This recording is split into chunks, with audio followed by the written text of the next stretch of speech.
TCT న్యూస్కు స్వాగతం. Tellapur municipality పరిధిలోని 8వ వార్డులో బీఆర్ఎస్ ప్రచారం సాగుతుంది.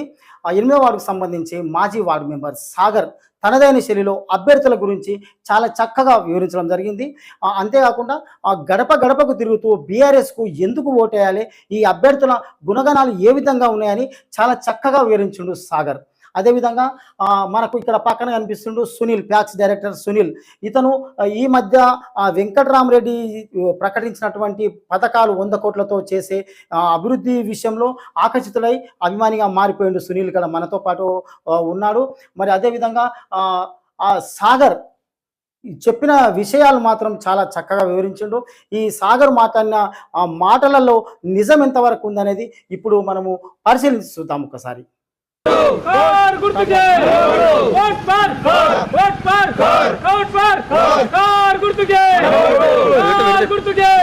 ఈరోజు తెల్లాపూర్ 8వ వార్డు బీఆర్ఎస్ అభ్యర్థి వెంకటరామరెడ్డి అన్నగారి గురించి మేము ప్రచారం చేయడం జరిగింది. ముఖ్యంగా ఓటర్లకు మరొకసారి ప్రెస్ మీడియా ద్వారా విన్నవించుకుంటున్నాము. ఏంటంటే ఇప్పుడు మెదక్ డిస్టిక్ 3 అభ్యర్థులు, కాంగ్రెస్ తరఫున ఒకరు, బీఆర్ఎస్ తరఫున ఒకరు, బీజేపీ తరఫున ఒకరు ఉన్నారు. కాబట్టి ఇందులో ఫస్ట్ కాంగ్రెస్ అభ్యర్థి గురించి మాట్లాడితే, ఆ కాంగ్రెస్ అభ్యర్థి తన ఇంతకుముందు అసెంబ్లీ ఎలక్షన్లో తాను బీఫామ్ గురించి రావాలని ఎన్ని పార్టీలు తిరిగిండో మీరు అందరూ చూసినారు. కాబట్టి అటువంటి మనిషి స్థిరంగా నిలకడగా ఉండే వ్యక్తి కాదని ఆలోచన చేయాలి. ఎందుకంటే పార్టీ ఏదైనా దానికి కట్టుబడి పనిచేయాలి. ఆయన పార్టీ బీఫామ్ బీఎస్పీ దొరికిన మరుక్షణమే, ఆ పార్టీలో ఓడిపోయిన మరుక్షణమే ఆయన మళ్ళీ దానికి రాజీనామా చేసి మళ్ళీ కాంగ్రెస్కి రావడం జరిగింది. కనీసం ఒక వారం రోజులు, కనీసం ఒక 10 రోజులు బీఎస్పీతో ఆయన సంసారం చేసింది లేదు. ఇటువంటి వ్యక్తి గెలిచినా కూడా ఉండడో కూడా తెలియదు. కాబట్టి ఇటువంటి వ్యక్తి మన పొద్దు. బీజేపీ అభ్యర్థిని తీసుకుంటే రఘునందన్ రావు ఏడా దుబ్బాకల ఇష్టం వచ్చిన హామీలు ఇచ్చిండు. బీజేపీ ప్రభుత్వం నుంచి చేస్తాం, అది చేస్తాం, ఏ ఒక్క హామీ కూడా ఆయన నెరవేర్చలేదు. దుబాక ప్రజలు ఆయనను తిరస్కరించిన వెంటనే ఇక్కడ మళ్ళీ మన దిక్కు వచ్చిండు. అక్కడ తిరస్కరిస్తే మనము స్వీకరిస్తామా? మనం కూడా తిరస్కరించాలి. ఎందుకంటే ఆయన కూడా ఇష్టం వచ్చిన హామీలు ఇస్తాడు. అసలు బీజేపీ ప్రభుత్వం ఏం చేసింది? వాళ్ళు గెలిస్తే రాజ్యాంగాన్నే మారుస్తామంటారు వాళ్ళు. కాబట్టి మనకు రాజ్యాంగం అట్టనే ఉండాలంటే మనకు టీఆర్ఎస్ ఉండాలి, ఖచ్చితంగా టీఆర్ఎస్ ఎంపీలు ఉండాలి. రెండోది ఏంటంటే మన బీఆర్ఎస్ అభ్యర్థి గురించి మాట్లాడాలంటే వెంకటరామరెడ్డి అన్న గురించి. ఆయన మన తెల్లాపూర్ మున్సిపల్ పరిధిలో మన తెల్లాపూర్ గ్రామంలో నివాసం ఉంటుండు. కాబట్టి ఆయన మన గ్రామస్తుడు, మన ఓటరు. కాబట్టి ఆయన మంచి అవకాశం వచ్చింది. ఎందుకంటే ఆయన ఒక ఐఏఎస్ ఆఫీసర్ అయ్యుండి దానికి రిజైన్ చేసి మన తెలంగాణ ప్రజల గురించి, మన తెలంగాణ భవిష్యత్తు గురించి ఆయన మళ్ళా ఈ సమయంలో ఇంతకుముందు 15 రోజుల క్రితము బీఆర్ఎస్ పరిస్థితి చాలా ఇది ఉన్నప్పుడు ఆయన బుధస్కంధాల మీద వేసుకొని ఈ యాత్రలు చేసి కేసీఆర్ ప్రసంగాలు సభల ద్వారా జనాలు మళ్ళా బీఆర్ఎస్ ప్రభుత్వం మళ్ళా ఇంకోసారి అది ఇంప్రూవ్మెంట్ అయింది. కాబట్టి ఆయన సొంత ఎజెండా, పార్టీ ఎజెండా కొద్దిసేపు పక్కకు పెడితే ఆయన సొంత ఎజెండా కూడా వెంకటరామరెడ్డి అనేది 100 కోట్లతోని ఒక ట్రస్ట్ ద్వారా ఉచిత విద్య, నిరుపేదలు అయిన విద్యార్థులకు ఆయన ఉచిత విద్య, ఉచిత శిక్షణ, స్కిల్ డెవలప్మెంట్ కేంద్రాలు, జాబ్స్ ప్రైవేట్ అవి ఉంటాయి. కాబట్టి స్కిల్ డెవలప్మెంట్ ఆయనే చేస్తున్నాడు. కాబట్టి మహిళా సాధికారత, మహిళలకు కూడా డ్వాక్రా మహిళలకు ఎట్లయితే ఉంటుందో మహిళలకు గ్రూపులు అయ్యి వాళ్ళు ఎట్లా ఎదగాలి ఏంది ఏం లెక్క వాళ్ళకు కూడా పెడుతున్నాడు. ₹1 ఫంక్షన్ హాల్. ఈ పొద్దు రేపు ఫంక్షన్ హాల్ ₹1 ఎక్కడన్నా వస్తుందా? రాదు. ఆయన బయట పోతే 1 లక్ష, 2 లక్షలు, 3 లక్షలు అవుతున్నాయి. ఆయన రూపాయి కూడా కేవలము గౌరవ వేతనం గురించే తీసుకుంటుండు. మళ్ళా మనుషులు ఎవరైనా చనిపోతే 10 లక్షల ప్రమాద బీమా, ఇది కూడా ఆయన సొంత ఎజెండా. కాబట్టి వెంకటరామరెడ్డి అన్నలు ఎందుకంటే ఈ 3 ఎంపీలు నిలబడ్డారు. ఎవ్వరు కూడా ఈ విధంగా వాళ్ళది ఎజెండా లేదు, వీళ్ళది ఈ విధంగా ఎజెండా లేదు. కాబట్టి ఒకవేళ వాళ్ళు కూడా గెలిస్తే మన మెదక్ కాన్స్టిట్యున్సీకి కానీ పార్లమెంట్కి కానీ ఏం నిధులు రావు. అన్న గెలిచిండడానికి ఆయన సొంత నిధులతోనే ఎంతో డెవలప్మెంట్ అవుతుంది. కాబట్టి ప్రజలంతా ఆలోచన చేసి నిజంగా ఇప్పుడు కాంగ్రెస్ ప్రభుత్వం రూలింగ్ ఉంది కాబట్టి కరెంటు పరిస్థితి కానీ, పెన్షన్ పరిస్థితి కానీ, ఆ బస్ సర్వీస్ ఒకటి నడుస్తుంది, అందులో కూడా అంత గందరగోళం నడుస్తుంది, అంత ఇబ్బందులు అవుతున్నాయి. కాబట్టి సంవత్సరానికి ₹1 అన్నాడు, అది కూడా కాలేదు, ఏది కూడా అయితే లేదు. కాబట్టి దయచేసి ఆలోచన చేసి ఇంతకుముందు ఓటర్లు మహాశయులు క్షణికావేశంలో ఏదో సరే కాంగ్రెస్ కూడా అవకాశం ఇచ్చిన మేము తప్పు వర్తలే, ప్రజా తీర్పు గౌరవించాల్సిందే. కానీ ఇప్పుడు ఒకసారి ఆలోచన చేయండి, ప్రతిపక్షంలో బీఆర్ఎస్ ఉంది కాబట్టి వెంకటరామరెడ్డి అన్న ఖచ్చితంగా ఓటు వేసి గెలిపిస్తారని ప్రతి ఒక్కరికి ఓటర్ మహాశయులకు పాదాభివందనాలు చేస్తున్నా. కార్ గుర్తుకే, కార్ గుర్తుకే, తెల్లాపూర్ మున్సిపాలిటీ పరిధిలో బీఆర్ఎస్ ప్రచారం ఎన్నికల చోరు ఓరెత్తుతుంది. ఈ తెల్లాపూర్ మున్సిపాలిటీ పరిధిలో గతంలో లీడ్ ఇచ్చింది అని ఇటీవల సోమిరెడ్డి ప్రకటించడం జరిగింది.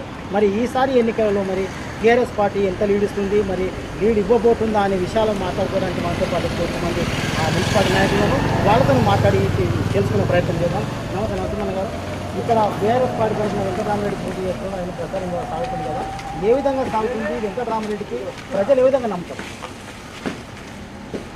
ప్రజలు వెంకటరామరెడ్డిని ఏ విధంగా నమ్ముతారంటే ఆయన ఒక మంచి మేధావి ఐఏఎస్ ఆఫీసర్. మరి ఆయనకు ఐఏఎస్ ఆఫీసర్గా 30 ఏళ్ళ సర్వీస్ ఉంది.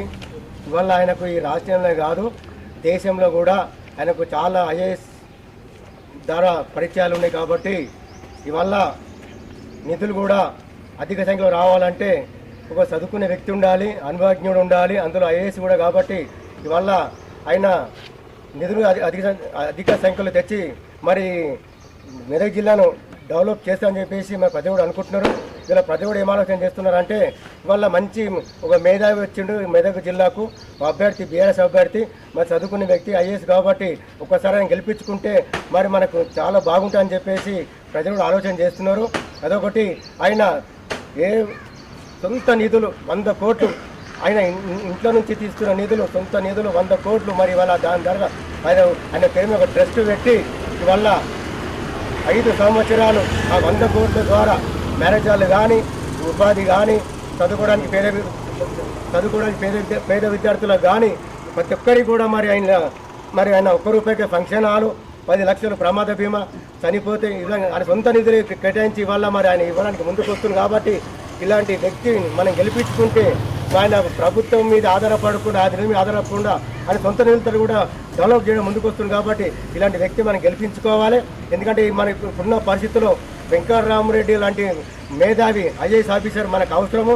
అందులో ఈ మెదక్ జిల్లా అంటే మెతుకుసీమ కొంత వెనుకబడ్డ జిల్లా. కాబట్టి ఇవాళ అలాంటి ఆయన గెలిపించుకుంటే ఇవాళ దేశం నుంచి మన పార్లమెంట్ నుంచి కూడా కొట్లాడి నిధులు అధికంగా తెచ్చే ఆలోచన ఉంది. కాబట్టి ఎందుకంటే మనం ఇవాళ చూస్తున్నాం, ఇవాళ ఇప్పుడు ఈ పార్లమెంట్ నుంచి ప్రతి ఎంపీకి వచ్చే నిధులు చాలా తక్కువ నిధులు. ఆ నిధులతోటి కూడా పార్లమెంట్ 7 కాన్స్టిట్యూన్సీలో కూడా సరిపోయి ఎక్కడ జరపవు. మా అంటే సంవత్సరానికి 2 కోట్లు 3 కోట్లు వచ్చే నిధులు ఏ కాన్స్టిట్యూన్సీ జరపవు. పైన సొంతంగా పెడుతున్నారు. కాబట్టి ఇప్పుడు మా మెదక్ పార్లమెంట్లో ఉన్న అభ్యర్థులందరూ ఏ అభ్యర్థి కూడా మీ సొంత నిధులు లక్షలు పెడతారు ఒక్క అభ్యర్థి కూడా ప్రకటించలే.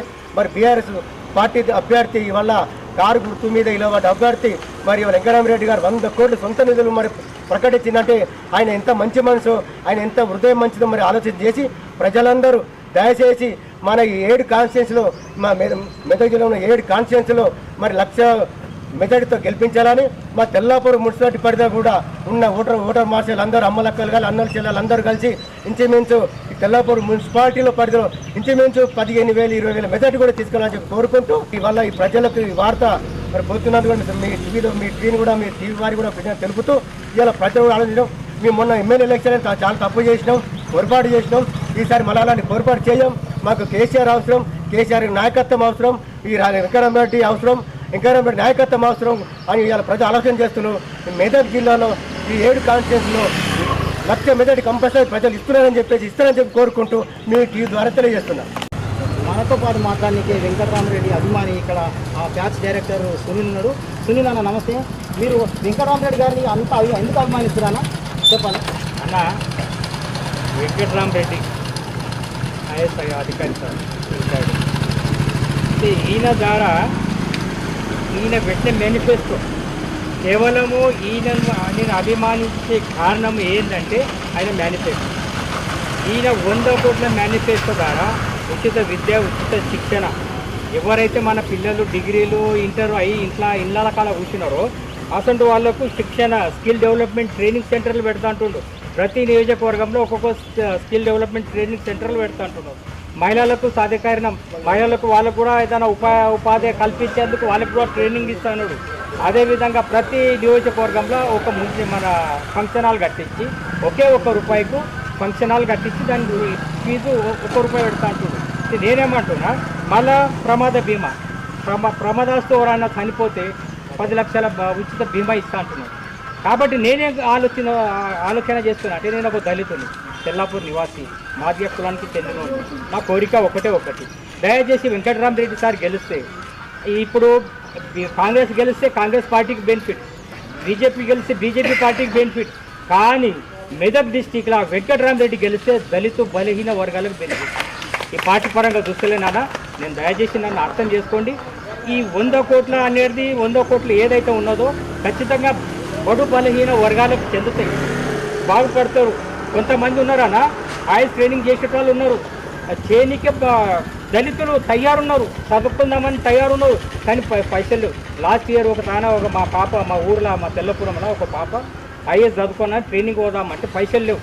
చివరికి లాస్ట్ మైపాలన్నా ₹1,00,000 ఇస్తే ఆమెను పోయి జాయిన్ చేశాను. అంటే ఐఏఎస్ ట్రైనింగ్ తీసుకోవాలన్నా, ఐపీఎస్ ట్రైనింగ్ తీసుకోవాలన్నా, ఉన్నతమైన ట్రైనింగ్ తీసుకోవాలన్నా స్తోమత ఉండదు మా దళితుల దగ్గర కానీ బలహీన వర్గాల దగ్గర. ఆ స్తోమత ఉండదు. ఆ స్తోమత మన వెంకటరామరెడ్డి అన్న కల్పిస్తున్నాడు. కాబట్టి నేను వెంకటరామరెడ్డి అన్న గురించి అంతగానం 100% దేవుని వల్ల వెంకటరామరెడ్డి అన్న రావాలని నాకు ఒక కోరిక.